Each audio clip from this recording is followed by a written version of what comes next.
On today's show, is there something to Kyrie Irving losing his last 11 games against the Boston Celtics? Why did Luka only have 1 assist in Game 1 of the NBA Finals?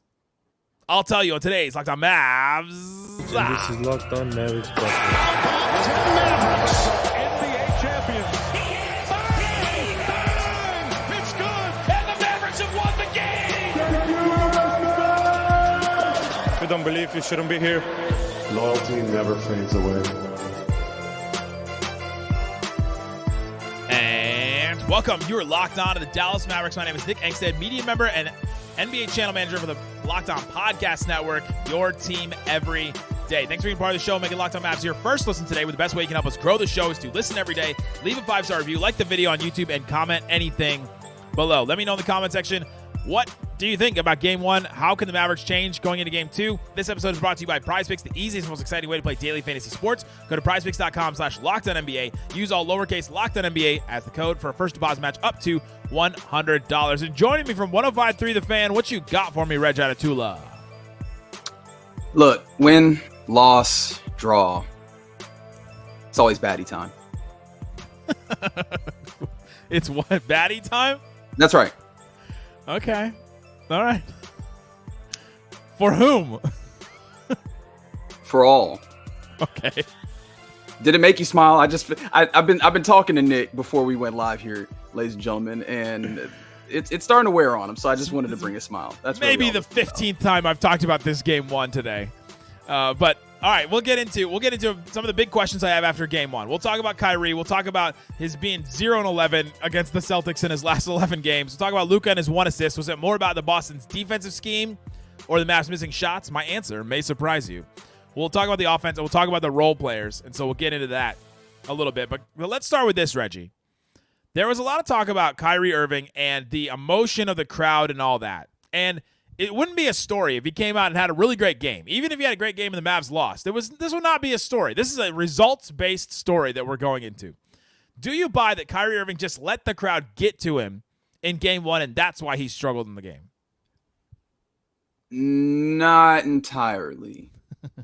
Hedge, Reg. Hedge. Yeah. There's a little hedge. Like, I mean, I want to just be like, no, flat out no, that was not impactful. But after the game, obviously listening to all of the media availability, Kyrie Irving makes mention of it. And of course, like, I think he makes mention of it, if I remember correctly, before he was asked explicitly about it, just the environment and getting up to speed on being in that environment. Now, he didn't single himself out. I think he talked about the entirety of the team. And so he may be acting in the capacity as leader guy, talking about the youth on the team and getting themselves up to the feeling of not just the Boston TD Garden and the Celtics, but then just the environment and the feel of being in an NBA Finals with those level of stakes.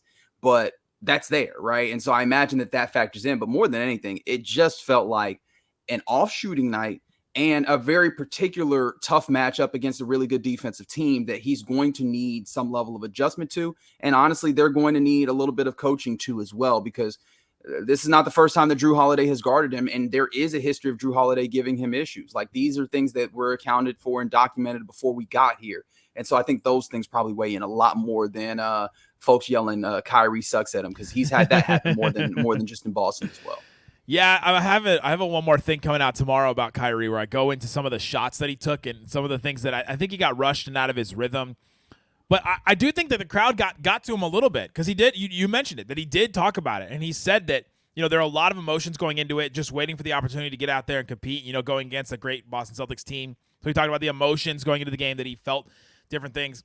And then he said, I thought the crowd was going to be a little louder in here. I'm expecting the same things in Game 2, crowd trying to get me out of my element, trying to get my teammates out of my element. The fact that he mentioned that means that he was thinking about it beforehand, which means that I think that it did have some sort of effect on him. And so I do buy that it did have an effect. Now, I don't think it's the only thing, because even if you say that, if you say that the crowd, it was the crowd that got to Kyrie and that's why he missed shots. He did miss wide open shots in this game. And so maybe there's some of that. Like, there's just some, I posted some screenshots at Nick Van Exit of some just wide open shots Kyrie Irving missed. But if you just say it was the crowd, you're not giving the Boston Celtics defense enough credit, because I do think that they played a really good game on the Mavericks as well. And I think that Drew Holiday is a really good defender on him. Derek White is a really good defender as well.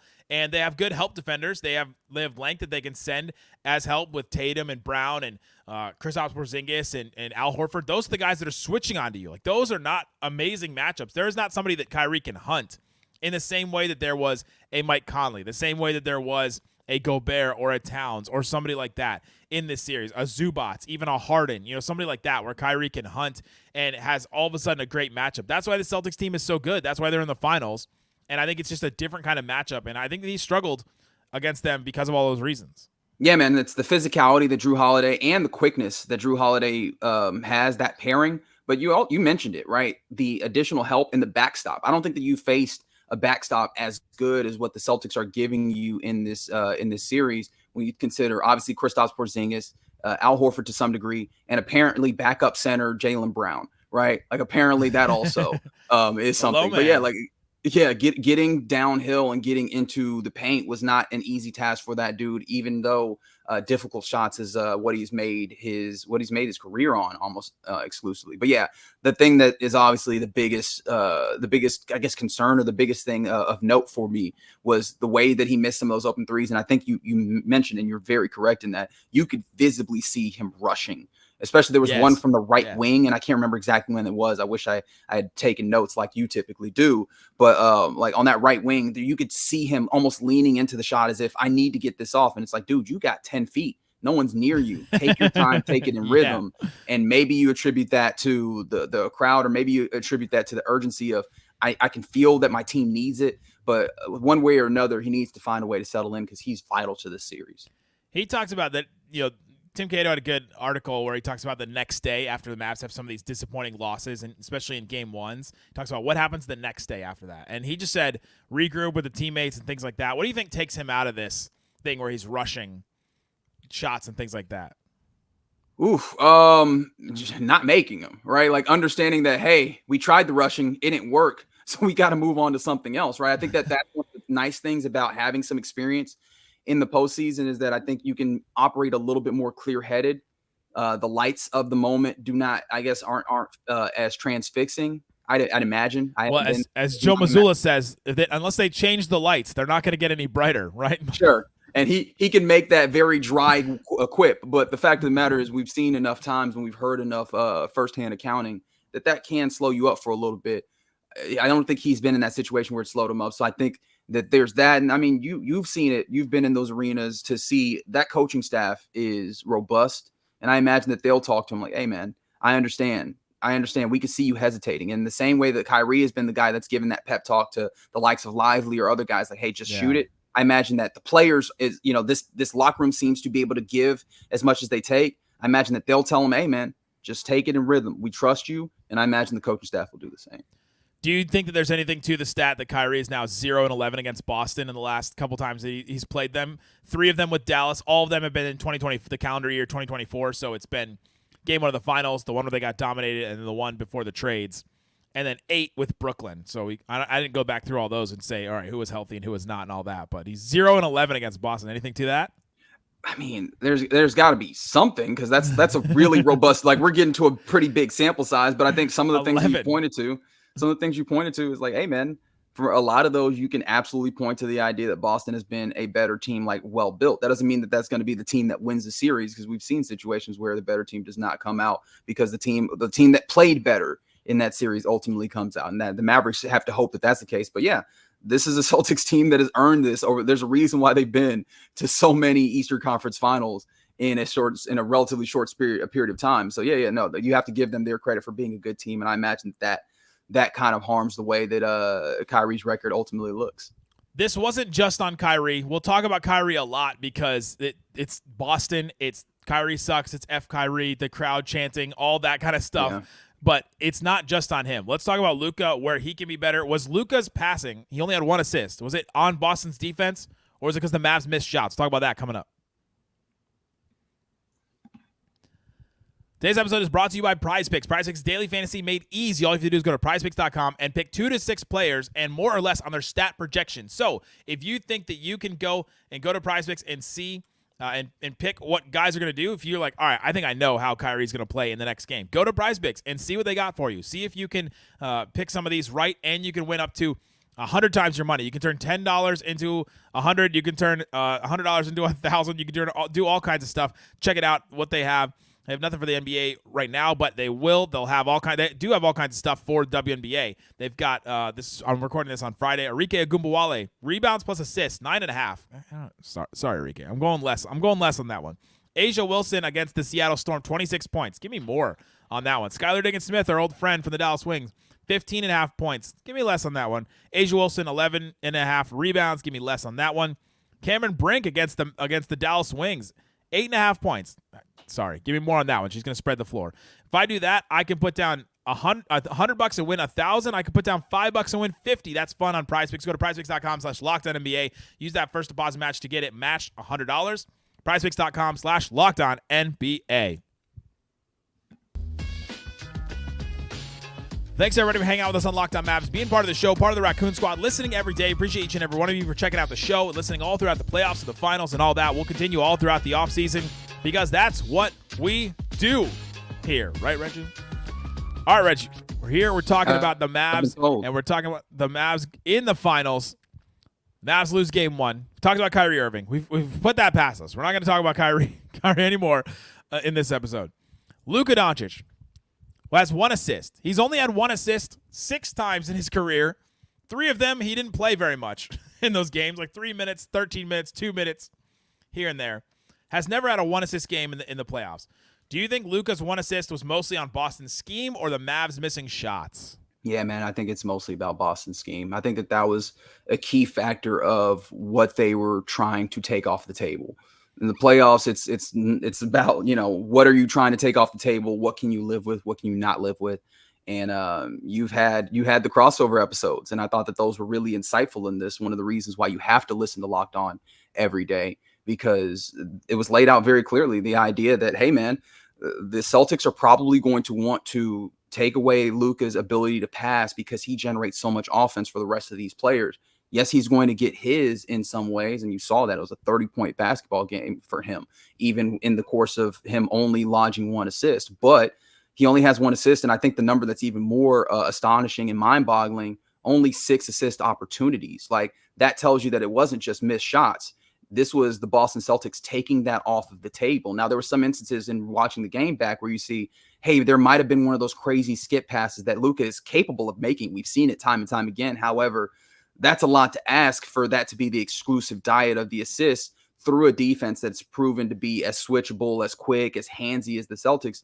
This is something that they tried to take off the table, and so it's going to require the big basketball brain of Luka Doncic and Jayson Kidd and his staff to try and make some adjustments to get some of those open, including the fact that the lob was entirely off the table. Your centers were ineffective and completely gone in this, and that's one of the big ways that Luka Doncic can be effective, getting the ball to others, getting super efficient shots, and just breaking down a defense. So it definitely was – I think it was definitely on Boston here. Yep, I teased it as saying my answer may surprise you. It's not going to surprise Reggie because I'm with you. I think it was all the Boston Celtics scheme. And I think, honestly, watching this game back again and thinking about what the Celtics did to him with their scheme, I think this was not a great Luka game. 30 points, 10 rebounds. You look at the shooting efficiency, and it's not too bad, all that. The thing is, if he has 30 points and 1 assist, he's not creating the same amount of points that he creates normally. Yeah. I mean, he's not. And so the Mavericks then all of a sudden don't break 90 points, and then you go, oh, man, Kyrie didn't have enough points. Okay, some of this has got to be on Luka, too, because this is how the Mavericks have got here. And so you have both of your guys that didn't have great games for themselves. They're going to have those great games if they're going to win 4 in this. And you mentioned the stat that Luka had 7 potential assists in the game. 7. Seven. He averages more. He averages more assists per game in the regular season and in the playoffs than that. Right. And so you look at he didn't even have the opportunities to get more assists than this. Luka in the regular season, 16.9 potential assists a game, and he had 7 in game 1. Like, you think about that difference. I counted 5 of the potential assists were open shots. So teammates did miss some shots. So you could look at those and isolate those and say, oh, well, there's five examples where they missed open shots. But there should be like 15 if you're talking about there should be 15 examples if he had 1 assist and it's just on teammates missing shots. So it was not that. It was their scheme. And so this takes me to this.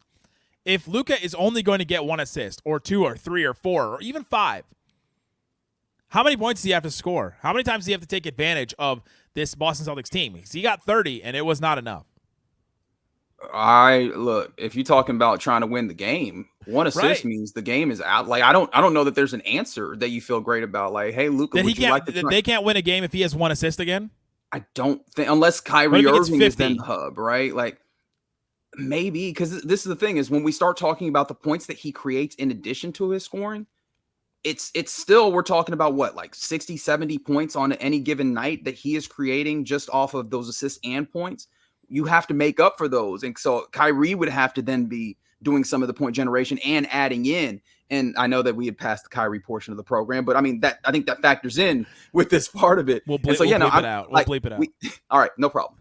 Fantastic. That's what post is for. But yeah, I mean, we're talking about breaking postseason records if he's not going to be able to be a distributor. That's what he is. Like, that's what makes him incredible. Yes, he can get to his spots, and I would quibble with you, I guess, on the idea that it wasn't like a particularly good game for him, or maybe I'm misrepresenting what you said, because I thought that in addition to that, the 3-point shot was not really on the table for him. He had to do it a lot, attacking downhill and attacking a defense that really could stay in front of him and taking mid-range jumpers, which I thought he did very well. So I understand like the way that you're talking about it. I get what you're saying, but I still think that with the parameters that were in front of him, he did a good job. But what makes him great is being a maestro, being a point guard, bending defenses. And that's not what he did in the course of it, because you can only see that 1 assist in those very limited assist opportunities. It was a great NBA game. It was not a great Luka game. Fair enough. Okay. That's the difference. And for this team to win, like I've been saying this whole time, I think they needed 1 more scorer. They didn't get that 1 more scorer in the trade deadline or buyout market or anything like that. And they've made it this far because Luka and Kyrie have been great in certain moments, or they found another way to get P.J. Washington to be that guy, to get Derrick Jones Jr. to be that guy, to get Gafford or Lively opportunities and things like that. And those opportunities may not be there for this team. Now, I think there are opportunities with P.J. Washington. I may talk about that tomorrow. But, yeah, I think that Luka, the 1 assist thing is part of the plan. And so he's got to find different ways to create advantages, to create, and I think he's got to put so much pressure on them that they have to start trying to change their defense. And I think he can get there. I think he can create a little more. I think he can create more pressure on them, and I think that he can hit a couple more shots here and there, especially some mid-range stuff. And between him and redacted player, other star player, they're both, if they're both better, then it's a different game. Maybe they're in it close late, and then all of a sudden that's a game the Mavs can win instead of a blowout on the other side. And I think some of that is, I mean, again, as we're talking about the Celtics basically forcing in some ways that upon Luka in not being able to be a playmaker. I think some of that is the places where you want to attack them, they allowed you to get the Horford switch. They did a great job of kicking KP out of those situations. Yeah. I wonder if things like, incorporating more of those double drags, honestly, Spain pick and roll, those types of things where it's a lot harder to dictate who ends up ultimately on multiple actions tied together, that makes it more difficult for the defense to dictate who ends up on the ball handler. I think those are the types of things that maybe allow you to get those mismatches that Luka can then attack. And I think maybe that can allow them to force Boston's hand a little bit into maybe over-helping, that'll create that little window, or maybe even shifting the way that they're going. Because look, it has been straight up switching and one-on-one or just drop coverage. They have not thrown any of that blitzing that Luka tends to absolutely eviscerate. And I don't think that the Boston Celtics want to at all. Yeah, they're too smart of a defensive team to struggle with that or to give the Mavs that opportunity either, I think. Coming up, what's one area Dallas has to be better on offense, and which one non-star, non-redacted player and Luka player need to be better in Game 2 the most? We'll talk about that coming up.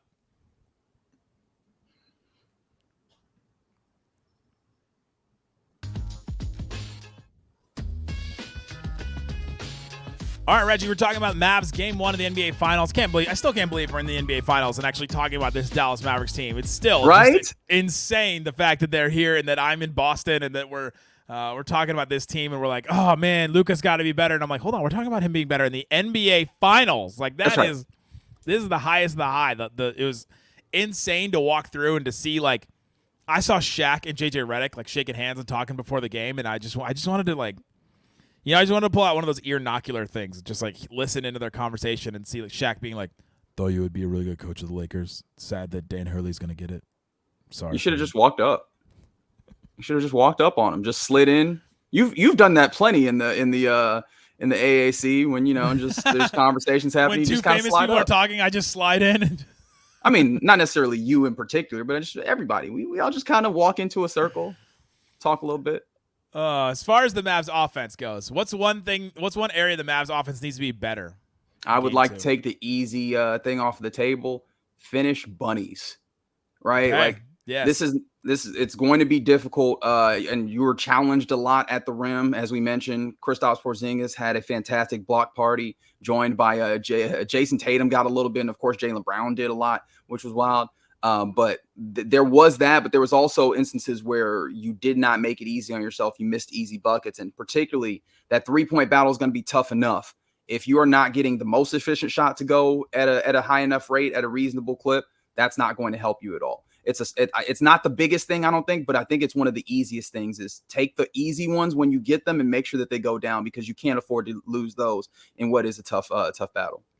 I'm going to take yours a step further. Hit the bunnies, but also don't give up the easy turnovers. Don't give up the easy, like there were so many instances. I go back, I was watching the game, and like Luka has a turnover where he turns the corner and all of a sudden the ball just completely leaves his hand. And you're like, how did that happen? Kyrie dribbles the ball off his foot. Lively travels. Kyrie travels. It's like there's just all these instances of dumb turnovers. Every single possession matters. You cannot be giving away possessions where Kyrie is on the right wing, kind of unguarded, and he passes to Maxey and he passes into the backcourt instead of to Maxey. It's like, you cannot have that in a game like this. How many mistakes did the Celtics make like that?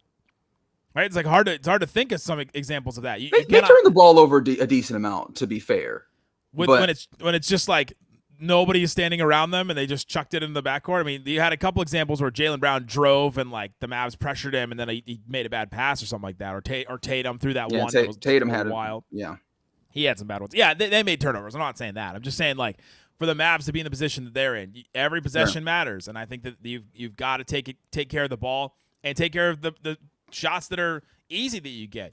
Celtics went 14 of 14 at the rim because they were all easy. They were dunks, they were putbacks, they were layups, they were shots at the rim that were against favorable matchups and things like that. My thing for the Mavs to be better on offense is in the half court. You've got to be more efficient, and some of it is with the bunnies, but you've got to get into some more actions, and you can't just settle for some of the things that they settled with. The things that Derrick Jones Jr. driving to the rim, the Kyrie one-on-one and then drive into help, and then all of a sudden he's taking a really tough shot where he did hit some of those. But the Mavs half-court offense is kind of the key to some of their wins in this. I tweeted at Nick Van X, I tweeted a chart of the Mavs half-court offense and their offensive rating in the half-court. And like 100 is good. That's like a good offensive rating in the half-court. The Mavs in game 5 against the Timberwolves, 130. They destroyed that. They destroyed that dang team. Yeah, I like that. Their losses against Boston, it was their worst half-court offensive rating the whole playoffs, 75.3. Yeah. If 100 is good, 130 is insane, 75 is awful. 4th percentile. It's the same as OKC game 1, 76.1. The exact same half-court offensive rating against OKC in game 1, and that one they got destroyed too. You've got to be more efficient in that. You've got to get into more sets and find more favorable matchups than you did in this one. And I felt like some of that was nerves, trying to force things that weren't there. I think you can go to PJ Washington against a Derrick White one-on-one a little bit more, and maybe he doesn't score on him a bunch of times and score 20 points, but maybe they get some better stuff out of it where somebody comes over to help eventually. You got to just push the pressure points a couple times, because there are things that you can push on this Celtics defense. How about bring Tatum's man up to the screen and have Tatum guard Luka a bunch of times? Like, how about we do that? Test him. Yeah, I think that'd be interesting. But like, I think the tough thing about it is, again, any one of those guys individually is going to be fairly tough. And then on top of that, there's a backstop. So I think really you need to see. There's no easy answers. Yeah, you need to force kind of a bigger change. And of course, I say that not to knock you down, but just to point to how difficult a challenge it is for this team to do that. And also to recognize that what I'm about to throw out there as well, I don't necessarily have a good answer to. However, 27 threes is simply not enough, right? The Mavericks put up 27 3-pointers in this game. You lost the 3-point battle by, I believe the technical amount was a gazillion. You can't beat that, right? Like, I think if I remember the statistic correctly, 27 3-pointers in a full game is the 4th fewest that the Mavericks got up in the course of this season. Like, that just, it can't be that few shots, particularly in a 3-point battle that is a Celtics team that's going to put up a whole bunch. Here's the number. The Mavs averaged 33.5 threes a game in the playoffs. Will they get 27 up? Luka got 7 potential assists? He normally gets 15? That's the difference right there. Luka just did not create the threes for him. That's how they create them. And he just didn't create them in this game. That is the difference. And so it stems from Luka being able to do that, Luka being able to create stuff. He's got to create more offense. If he's going to be limited in assists and passing, he's got to score more than 30 points. It's tough, but that's the way that it is. Last one here. Which non-star player needs to be better in game 2 the most? It feels kind of tough to put this on him, but we had questions in one of those one more things. Dereck Lively, I think, is the answer. And it might be as simple as, hey, man, stay on the floor. The flurry of run that they were able to go on I think a large part of that was with Dereck Lively on the floor. He picks up a whole bunch of fouls, and that kind of goes away. I think that he provides so much for you in energy and ability on defense. And I think that he has to be helpful for you. And then also I think he gives you the best opportunity of maybe getting that lob threat going during the course of this series, or at least in the next game. And so he needs to be on the floor first and foremost, and then find himself a little bit more action, a little bit more viability in the offense. I think that's going to go a great way. That is insane to me that I asked you the question, which non-star player, role player, needs to be better for the Dallas Mavericks in the 2024 NBA Finals in order for them to win a game. That's right. And your answer was their 20-year-old rookie that they got fined for tanking for to get the pick, to draft him, to bring him in, that I was wondering if he was going to play G League games at the beginning of the season. And now we're talking about him as the most important non-star player on the team. Probably. Although, to be fair, I think that PJ Washington was one of the answers that I was thinking about, and that might be your answer here. He was all right. I thought he was all right. Exactly. Yeah. So I was like, I don't know how much I can be like, hey, do more. But I mean, there have been instances, and the Thunder series is the one that comes to mind, where he had to give you 20, 24, 27 at times. And you got 14, if I remember correctly, from him in this one. Correct. Like not quite that same thing, right? If you start getting into those different levels, that different stratosphere, and I don't know how fair it is to ask him of that specifically. Dereck Lively giving you, nothing offensively when you talk about the scoring, and then also only giving you 14 minutes. That's not what you've come to expect from him, which again, I think it highlights how great he's been and how well they've done developing, but this is the time where you need it. Like, all of that development is for right now, so you'd love to see it. Yeah, Lively is a great answer to this question. It is one correct answer. I think there's another correct answer. I think it's Derrick Jones Jr. too. I posted a stat today, and we talked about it on the Bleacher Report stream that Slightly and I did. Derrick Jones Jr. was blocked 24 times in 76 regular season games. He took almost 500 shots, so he got blocked 24 times in 500 shots in the regular season. Yeah.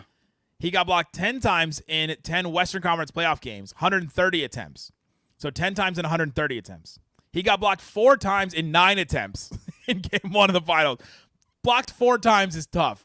Don't like that percentage. He was aggressive, and you respect that about him, to be aggressive, to try and get to the rim. But you got to pick your spots if you're that guy. Like, you've got to, and this is what I'm talking about, getting more optimal shots, because him and Kyrie, I thought, made bad decisions in the half court to give the Mavericks not good opportunities, which made them have a 75 offensive rating in the half court, which is just absolutely putrid and terrible.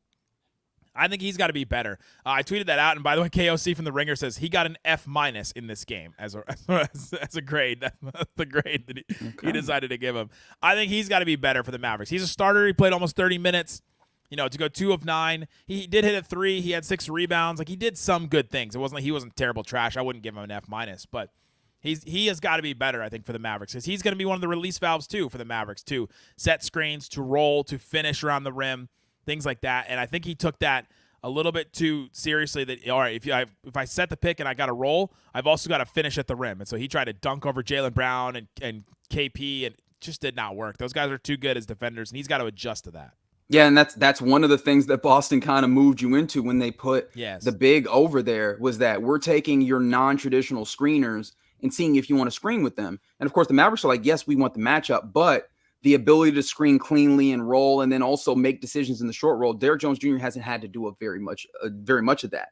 And I think you saw some of that, I guess, lack of experience, at least when it comes to this team in that role, show up. And I think that's one of those things that you're right. He's going to need to be better in those instances. And again, I understand that he was trying to go and attack the rim and was not all that successful, but he's one of those guys that you depend on in some ways to try and attack the rim and give you some rim pressure and some production there. And so, yeah, elevating that would definitely be incredibly helpful for this Mavs team. There you go, guys. Thanks for hanging out with us on Locked On Mavs. We'll be back. Listen to Reggie on 105.3 The Fan. Go watch Locked On Mavs on YouTube and Apple Podcasts, Spotify. Subscribe. We're trying to hit 50,000 subscribers on YouTube. Guys, thanks so much for listening to Locked On Mavs. Peace out. Boom.